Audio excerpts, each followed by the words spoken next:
Well, those pesky grandparents are up to trouble again. 29 of them got arrested at a climate protest in front of Citibank. So I'm going to get to their protest, some videos from that, and explain what's been going on at Citi over the past, this entire summer, actually. But this protest has come at the perfect time. This wasn't planned because of this, but it happened today regardless. There has been a massive heat wave, heat warnings and heat advisories over the entire Midwest, so affecting nearly 61 million people. And we're talking temperatures over 100 forecast for St. Louis, Chicago, Detroit, Nashville, Atlanta, and DC through midweek.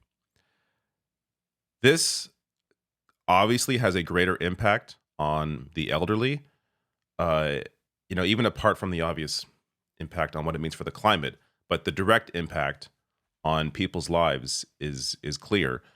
Heat-related deaths have increased by 117% in the U.S. since 1999. More than 21,500 U.S. deaths over the last 2 decades were connected to heat, top medical journal finds. So just to be clear on that, the medical journal is the Journal of the American Medical Association, also known as JAMA.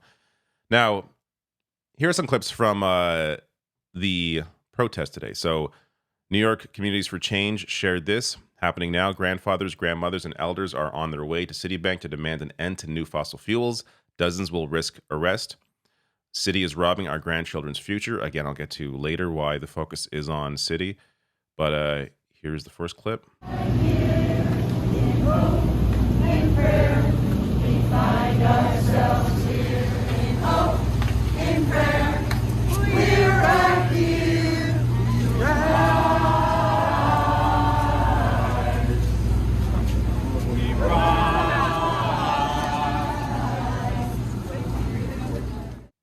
As you can see there, these vicious and terrifying grandparents taking over the streets of New York on their way to Citi. Here's another clip as the caption reads, grandfathers, grandmothers, and elders from Third Act Org defiantly lock arms and blockade Citibank's global headquarters in defense of their grandchildren. Citi is the world's biggest funder of fossil fuel expansion. We fight to live. Hey Citi, get off it! Put planet over profit! Hey Citi, get off it! Put planet over profit! Hey Citi, get off it! Put planet over profit! Hey Citi, get off it! Put planet over profit! Hey Citi, you will be placed under arrest and charged with disorderly conduct. This is the New York City Police Department.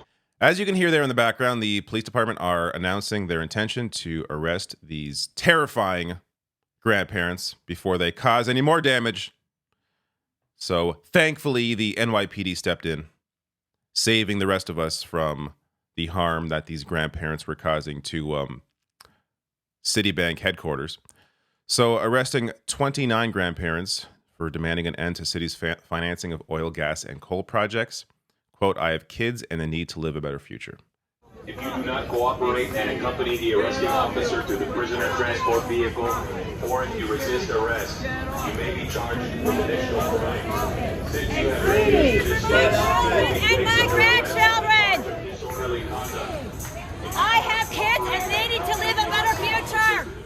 Well, it's a good thing the cops were there to put an end to this madness, this peaceful protest of grandparents. How dare they stand up for the grandchildren and the planet? Just horrible. So glad the police stepped in. So as Common Dreams writes here, this protest follows a July demonstration in which Third Act, the same group there, members led a funeral procession, quote unquote, near Citigroup's headquarters to honor elders who have died during recent dangerous heat waves. And that protest also led to arrests. Got to put an end to these dangerous actions by these elders.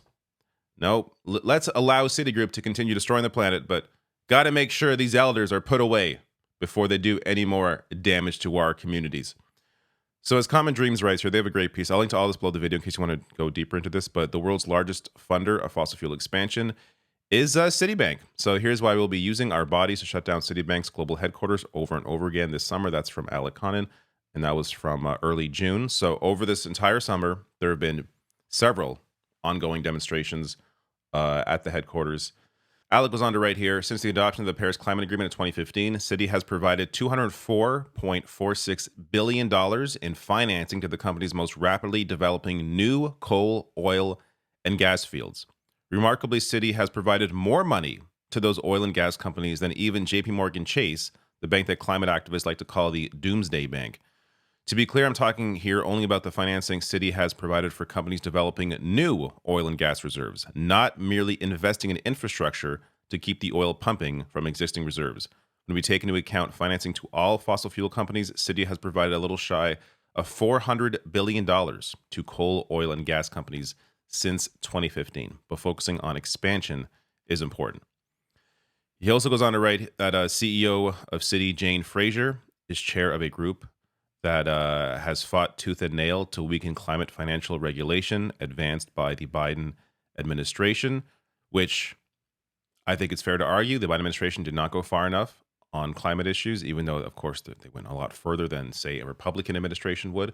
But Citi, even fighting what the Biden administration, which again isn't doing enough, even fighting what they were attempting to do. Now, Citi has also actively lobbied the U.S. government to invade and occupy Haiti, which it promptly did, resulting in decades of bloodshed and misery for Haitians. A century later, Citi did as much as any bank to cause the financial crisis of 2008, which led to nearly 3.8 million Americans losing their homes, and no bank received a larger bailout than Citi did. And on top of that, Citi is the foreign bank with the largest presence in Israel and a major financier of weapons and manufacturers that are currently providing Israel with fighter jets and missiles being used to massacre Palestinians. Many clear reasons to protest Citi. Now, Third Act, this is the group. I just want to share their website here. I'll link to it below the video as well. We are a community of Americans over 60 determined to change the world for the better. Third Act harnesses an unparalleled generational power to safeguard our climate and democracy. I think it's important to highlight a group like this. Oftentimes, for obvious reasons, sometimes for less obvious reasons or ageist reasons, people want to criticize the older generations. And, in some ways, I get that, but it's important not to lump everybody into one group. There are people out there that do actually care. Environmentalist Bill McKibben is at the head of this, and he's a senior. So there are, of course, many voices in this space, be it activists, be it climate scientists, that have been the ones leading the charge here, and I think it's important to note that. So I'm going to play just a short clip here from it's a longer video, but I'll play a short clip from their long video discussing what Third Act is. Third Act is an effort to organize people like me over the age of 60 for progressive action. More than that, it's a kind of way to take seriously who we are now at this stage in our lives and what effect we can have. If you're in your 60s or 70s or 80s now, the first act of your life, you were around for the most epic social, cultural, political transformation we've ever seen. The time when we started taking women seriously in public life, when we started figuring out that war didn't have to solve all problems. The moment when the civil rights movement reached its apex, the first Earth Day, and with it the quick creation of the EPA and the Clean Air Act and the Clean Water Act. Our first act was remarkable.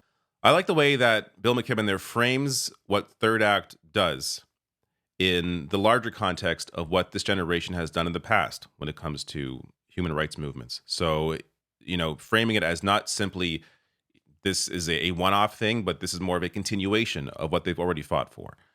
Again, I'll link to Third Act below the video if you want to learn more about them. I think it's fantastic that Citi has been the focus of a lot of these protests.